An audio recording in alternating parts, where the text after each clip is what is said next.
আসসালামু আলাইকুম। আদাব। আমি মোহাম্মদ আলী, সহকারী শিক্ষক, পূর্ব সন্দ্বীপ ইসলামিয়া দাখিল মাদ্রাসা, সন্দ্বীপ, চট্টগ্রাম। আমি কুড়িগ্রাম জেলার নাগেশ্বরী থেকে ৭০০ কিলোমিটার দূরে দুর্গম উত্তাল সাগর পাড়ি দিয়ে চট্টগ্রাম জেলার দ্বীপ উপজেলা সন্দ্বীপের দাখিল মাদ্রাসায় শিক্ষকতা করছি। আমি এনটিআরসি এর তৃতীয় গণবিজ্ঞপ্তিতে সুপারিশপ্রাপ্ত হয়ে যোগদান করেছি এখানে। আমি যখন চাকরিতে যোগদান করি তখন মনে আনন্দের শেষ ছিল না, এই কারণে যে চাকরি নামক সোনার হরিণটা আমি পেয়েছি। কিন্তু আমার সেই আনন্দ অল্প কিছুদিনের মধ্যেই ফিকে হয়ে যায়, কারণ বর্তমানে বাংলাদেশে এমপিওভুক্ত শিক্ষা প্রতিষ্ঠানের একজন সহকারী শিক্ষকের প্রারম্ভিক বেতন সর্বসাকুল্যে মাত্র 12,750 টাকা। বর্তমানে অবশ্য সরকার আরও 1,000 টাকা প্রণোদনা দিচ্ছেন, সব মিলে 13,750 টাকা। বর্তমান দ্রব্যমূল্যের এই ঊর্ধ্বগতির বাজারে 13,750 টাকায় একটি সংসার চালানো কোনোভাবেই সম্ভব হয়ে ওঠে না, যার ফলে শিক্ষকদের প্রতিনিয়তই থাকতে হয় নানা রকম দুশ্চিন্তায়।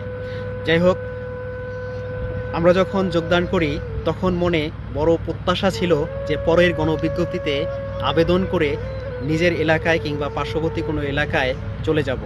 কিন্তু অত্যন্ত দুঃখের বিষয় এই যে আমরা যোগদান করার পর হঠাৎ করেই কোনো রকম পূর্ব ঘোষণা ব্যতি রেখেই পরবর্তী গণবিজ্ঞপ্তিগুলোতে আমাদের আবেদনের পথ রুদ্ধ করে দেওয়া হয়, যার ফলে আমরা আর নিজ এলাকায় চলে যেতে পারিনি।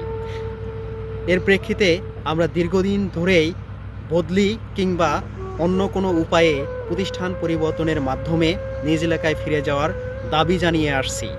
সরকার আমাদের দাবি আমলে নিয়ে ইতিমধ্যেই বেশ কয়েকটি কর্মশালা করেছেন এবং শেষ পর্যন্ত বদলি নীতিমালার খসড়া চূড়ান্ত করেছিলেন। সর্বশেষ গত 5 মে 2024 একটি কর্মশালা হয়, যে কর্মশালায় বদলি বিষয়গুলোকে চূড়ান্ত করার এবং একটি নীতিমালা করার সিদ্ধান্ত আসবে বলে আমরা আশাবাদী ছিলাম।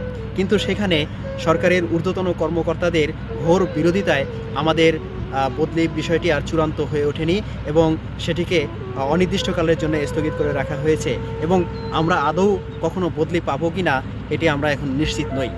কিন্তু যদি বদলি না পাই তাহলে আমাদের আবেদনের পথ রুদ্ধ করে দেওয়াটা কি ঠিক হয়েছে?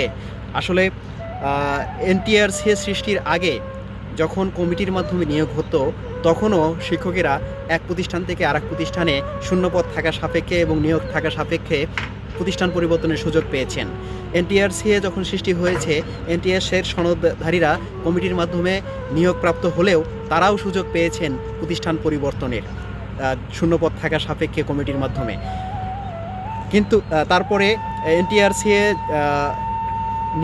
এনটিআরসি নিয়োগ সুপারিশ হাতে নেওয়ার পরপর 3টি গণবিজ্ঞপ্তিতে পূর্বের ইন্ডেক্সধারীরা প্রতিষ্ঠান পরিবর্তনের সুযোগ পেয়েছেন গণবিজ্ঞপ্তিতে আবেদনের মাধ্যমে।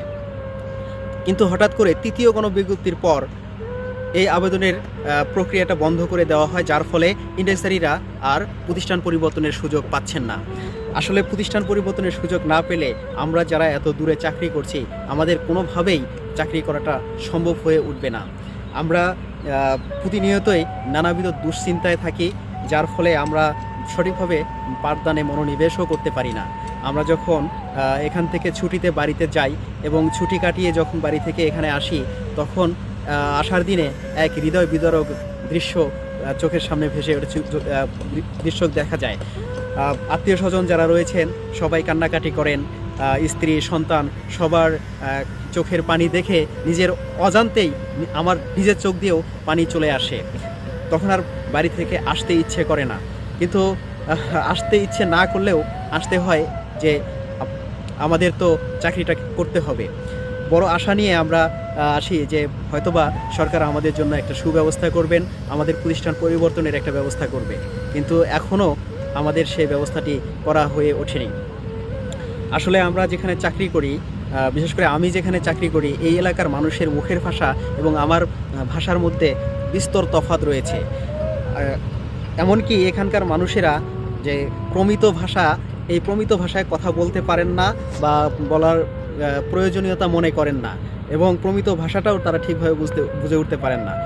যেহেতু এনারা আঞ্চলিক ভাষায় কথা বলেন সবসময়, আমি যখন শ্রেণীকক্ষে যাই আমার শিক্ষার্থীদের যখন আমি কোনো প্রশ্ন করি তারা আঞ্চলিক ভাষায় সেই প্রশ্নগুলোর উত্তর দিয়ে থাকে, যার ফলে আমি তাদের ভাষাগুলো বুঝে উঠতে পারি না, আবার তারাও আমার ভাষা সঠিকভাবে বুঝে উঠতে পারে না। এতে করে শ্রেণী পাঠদানে কিংবা শ্রেণী কার্যক্রম পরিচালনায় চরমভাবে ব্যাঘাত ঘটে। প্রতিনিয়তই আমরা সেই সমস্যাগুলোর সম্মুখীন হচ্ছি এবং আমার সহকর্মীরা যখন নিজেদের মধ্যে কথোপকথন করেন তখন আমি শুধু তাদের দিকে ফ্যাল দৃষ্টিতে তাকিয়ে থাকি, তারা কি বলে বোঝার চেষ্টায়, আসলে আমি বুঝতেও পারি না। এরপরে তো আছে আবার এখানকার স্থানীয় শিক্ষক, তারপরে কমিটি থেকে শুরু করে স্থানীয় লোকজনের নানা রকম বিদ্রুপাত্মক কথা, এবং তারা প্রতিনিয়তই নানাভাবে আমাদের উপর মানে আমাদেরকে বুলিং করে থাকেন, নানাভাবে আমাদেরকে মানে ক্রিটিসাইজ করে থাকেন, কিংবা আমাদের উপরে টর্চারিং করে থাকেন, মানসিক বা টর্চারিংগুলো করে থাকেন। আমরা আসলে এরকম বুক ভরা কষ্ট নিয়ে এত দূরে কিভাবে শিক্ষকতা করতে পারি? আমরা যখন বাড়ি থেকে এখানে আসি, যেদিন আসি সেদিন থেকে শুরু হয় আমাদের বাড়ি যাওয়ার জন্য ক্ষণ গণনা। আমরা ক্ষণ গণনাই করব নাকি শ্রেণীকক্ষে গিয়ে শ্রেণীকার্য সঠিকভাবে পরিচালনা করব? সঠিকভাবে শ্রেণীকার্য পরিচালনা না করলে সরকারের যে উদ্দেশ্য শিক্ষা নিয়ে, সেই উদ্দেশ্য ব্যাপকভাবে ব্যাহত হবে। আমি এই কারণেই প্রত্যাশা করছি যে আসলে আমাদের এখান থেকে যারা দূরে দূরে রয়েছি তাদেরকে প্রতিষ্ঠান পরিবর্তনের একটা সুযোগ দেওয়া দরকার।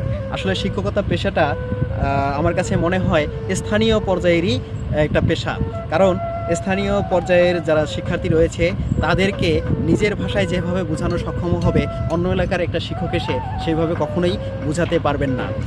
5 তারিখের কর্মশালায় যতটুকু জেনেছি যে সরকারের ঊর্ধ্বতন কর্মকর্তারা দাবি করেছেন এবং বদলির বিরোধিতা করে বলেছেন যদি বদলি প্রক্রিয়া চালু করা হয় তাহলে দুর্গম এবং গ্রাম এলাকায় শিক্ষক খুঁজে পাওয়া যাবে না, প্রতিষ্ঠানগুলো শিক্ষক শূন্য হয়ে যাবে, সকল শিক্ষক চলে যাবেন শহরের প্রতিষ্ঠানে। আসলে কথাটা আমি একেবারে অযৌক্তিক বলছি না, তবে যদি শহরের প্রতিষ্ঠানগুলোতে সকল পদ পূর্ণ থাকে তাহলে কিভাবে সেখানে শিক্ষকেরা আবার যাবেন? আবার আমরা যারা শিক্ষকতা করছি আমাদের যে বেতনের অবস্থা, এই বেতন দিয়ে আমরা শহরের প্রতিষ্ঠানে চাকরি করে বাড়ি ভাড়া নিয়ে থাকবো, এটাও আসলে অনেকটা বেমানান দেখায়। আমার কাছে মনে হয় এটা কখনোই সম্ভব হয়ে উঠবে না। অনেকে হয়তোবা মনে করবেন বা সরকারের অনেক ঊর্ধ্বতন কর্মকর্তা হয়তোবা ভাবছেন যে শিক্ষকেরা টিউশনি কিংবা প্রাইভেট পড়িয়ে টাকা ইনকাম করেন। আসলে এই এরকম যদি চিন্তাভাবনা থেকে থাকে তাহলে আমি বলবো যে টিউশনি করান কতজন শিক্ষক? ইংরেজি এবং গণিত বিষয়ের শিক্ষক ছাড়া অন্য কোনো বিষয়ের শিক্ষকেরা টিউশনিটাও ঠিকমতো করাতে পারেন না যে তাদের বাড়তি আয়ের সুযোগ আছে। তো বাড়তি আয়ের সুযোগ নাই, এই মাত্র 13,000-14,000 টাকা দিয়ে শহরের কোনো প্রতিষ্ঠানে চাকরি করে শহরে বাসা ভাড়া নিয়ে থাকবেন। আপনারা নিশ্চয়ই জানেন শহরে একটি বাসা ভাড়া দিতে গেলে কমপক্ষে 5,000 টাকা গুনতে হবে একটা বাসা ভাড়া। তো 13,000 টাকা থেকে 5,000 টাকা যদি বাসা ভাড়াই দেওয়া হয় তাহলে এই শিক্ষক কিভাবে শহরে থাকবেন বা শহরের প্রতিষ্ঠানে চাকরি করবেন? আমি ধরেই নিলাম যে শিক্ষকেরা শহরের প্রতিষ্ঠানে যেতে চাইবেন এবং যাওয়ার জন্য হুমড়ি খেয়ে পড়বেন।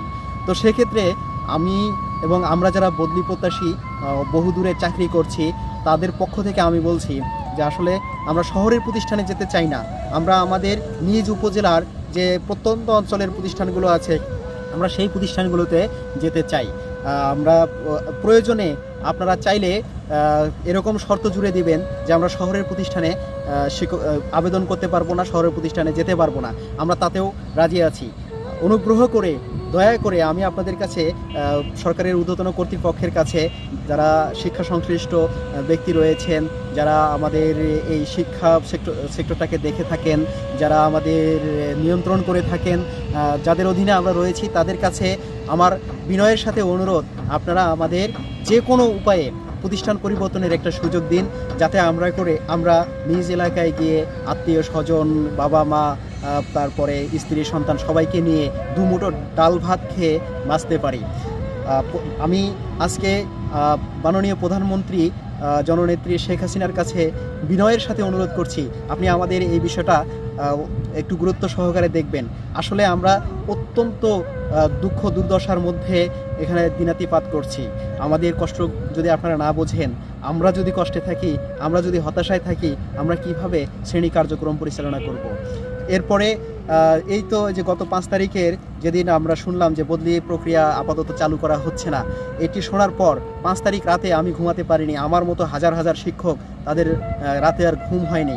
আমরা এই যে এত হতাশা দুর্দশা নিয়ে শ্রেণী কার্যক্রম আসলে করতে পারছি না। আমাদের অনেক কষ্ট হচ্ছে, অনেক সমস্যা তৈরি হচ্ছে। আমরা আসলে কতটা কষ্টে আছি, কতটা সমস্যায় আছি, এইটুকু ভুক্তভোগী ছাড়া আর কেউই বুঝবেন না যে আমরা কত সমস্যায় আছি। অনুগ্রহ করে আমাদের একটি বদলির সুব্যবস্থা করে দিন। বদলি যদি নাই দেন, যে কোনো উপায়ে আমাদের প্রতিষ্ঠান পরিবর্তনের একটি ব্যবস্থা করে দেন।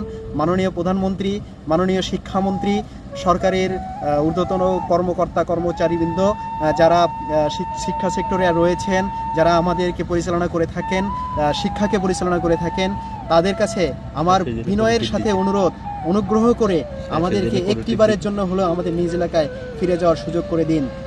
আপনারা দেখেন, আপনারা দেখতে পাচ্ছেন আমার পিছনে একটি সাগর রয়েছে, এই যে উত্তাল সাগর। এখানে আমরা এই সাগরটি পাড়ি দিয়ে এখানে আসি আমি। এটা 17 কিলোমিটার একটা সাগর, মোহনা আর কি, এটা সন্দ্বীপ চ্যানেল বলা হয়। এই সাগর যখন বাতাস থাকে কিংবা যখন একটু ঝড়ো হাওয়া থাকে, উত্তাল হয়, কি কষ্টটাই না হয় এখানে পার হতে। কখনো কখনো দেখা গিয়েছে যে নৌ ডুবি হয়েছে, এখানে অনেক মানুষের প্রাণহানি ঘটে। আমরা এত কষ্ট নিয়ে, এত যন্ত্রণা নিয়ে কিভাবে এখানে এসে শিক্ষকতা করতে পারি? অনুগ্রহ করে মাননীয় প্রধানমন্ত্রী, মাননীয় শিক্ষামন্ত্রী আমাদের এই বিষয়গুলো বিবেচনায় নিয়ে যে কোনো উপায়ে আমাদের প্রতিষ্ঠান পরিবর্তনের একটা সুযোগ করে দিন। যদি বদলি ব্যবস্থা চালু করতে নাই পারেন, পূর্বের মতো গণবিজ্ঞপ্তিতে আবেদনের সুযোগ করে দিন, যাতে করে আমরা এখান থেকে প্রতিষ্ঠান পরিবর্তন করে নিজ এলাকায় যেতে পারি। আসলে কখনোই মনে কষ্ট নিয়ে সঠিক পাঠদান করাটা, সুষ্ঠুভাবে পাঠদান পরিচালনা করা কখনোই সম্ভব হয়ে ওঠে না। তাই আমি সরকারের ঊর্ধ্বতন কর্তৃপক্ষ, বিশেষ করে মাননীয় প্রধানমন্ত্রী, মাননীয় শিক্ষামন্ত্রী থেকে শুরু করে যারা শিক্ষা কার্যক্রম পরিচালনা করেন, তাদের সকলের কাছে বিনয়ের সাথে অনুরোধ করছি, আমাদেরকে জীবনে একটা বারের জন্য হলেও নিজ এলাকায় ফিরে যাওয়ার সুযোগ করে দিন।